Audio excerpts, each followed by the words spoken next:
welcome back. This is David Snyder from my guitar course. I think we're at lesson 5 now.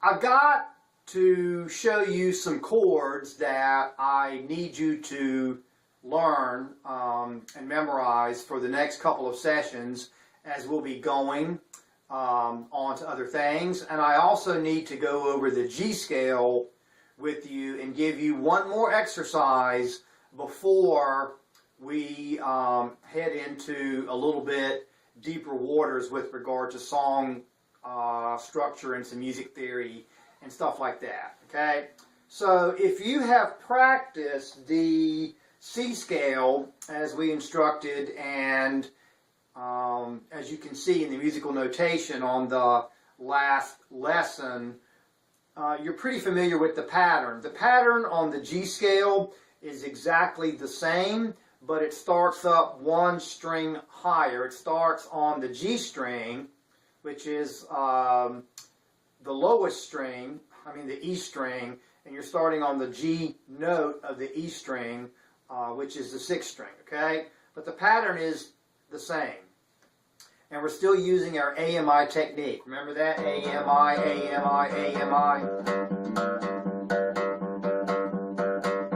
Okay, here, and I will show you in another lesson, I will show you the pattern in the musical notation, but I want to show it to you on the guitar too. The G is here, and again, this is the same pattern that you learned with this the C scale, just one string up.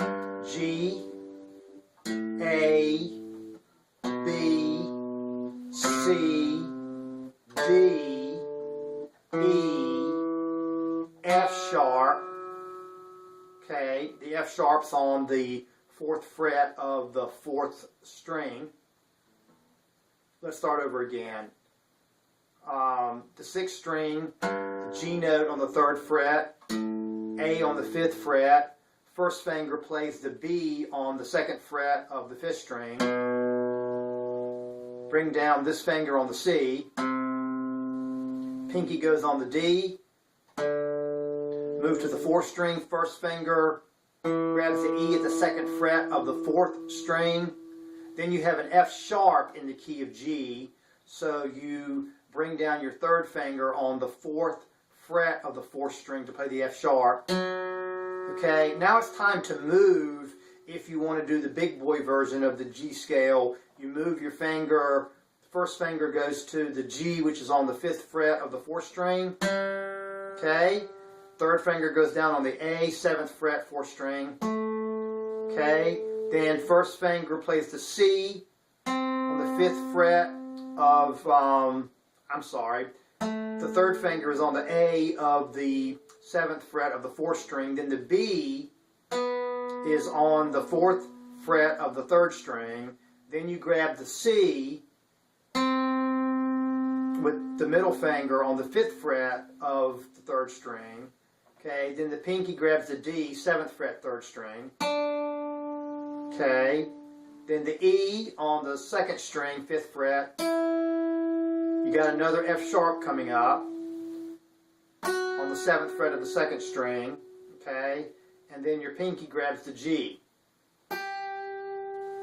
Now we could go back down the same way that we came, or we could take the bunny slope down. We just took the black diamond slopes up. We can take the bunny slope down because there's another way to play the G scale. Okay, there's your G,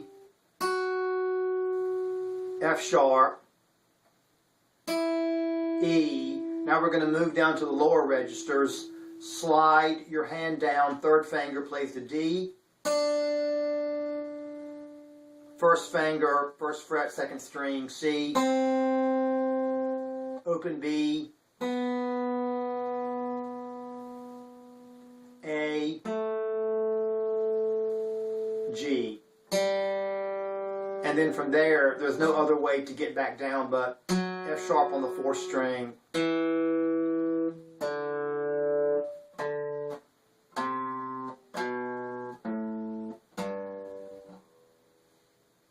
So, A, F sharp,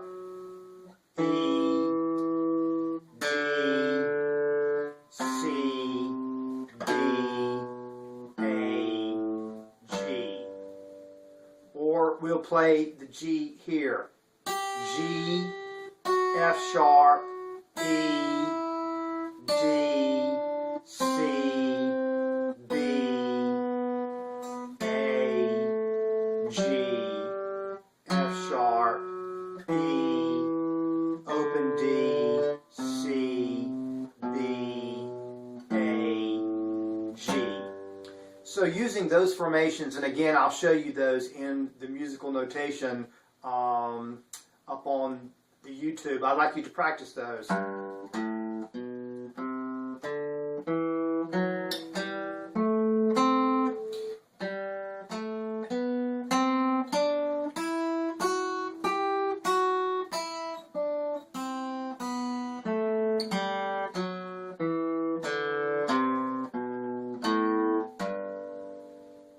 Okay, so that is the G scale.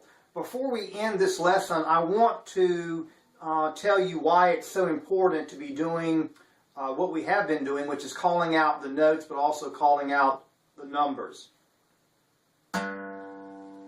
G, A, B, C, D, or 1, 2, 3, 4, 5. Why is that important? Because the third and the fifth of any scale make up the triad, which are the notes, the major notes that make the chord, the major chord. So in G, the G chord is comprised of the first, third, and the fifth, obviously. That's the first, G.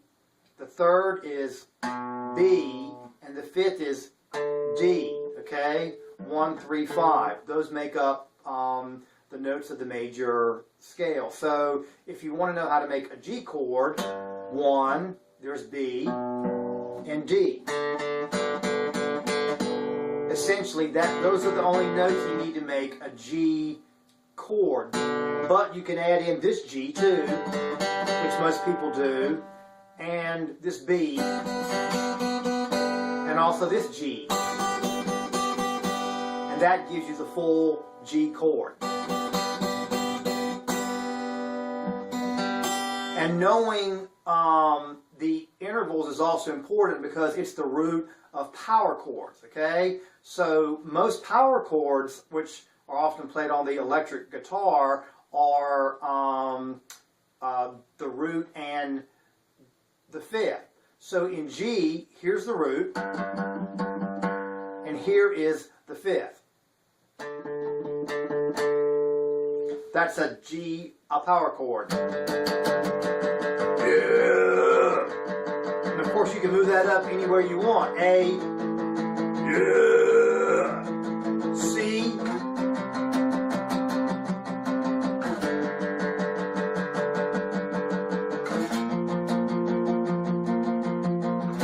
so a lot of times in musical notation, even in praise and worship bands and church rock, they'll it's common to see a chord they call G5. Well, what they mean by that is they want you to play the power chord. They're just asking you to play the root and the fifth.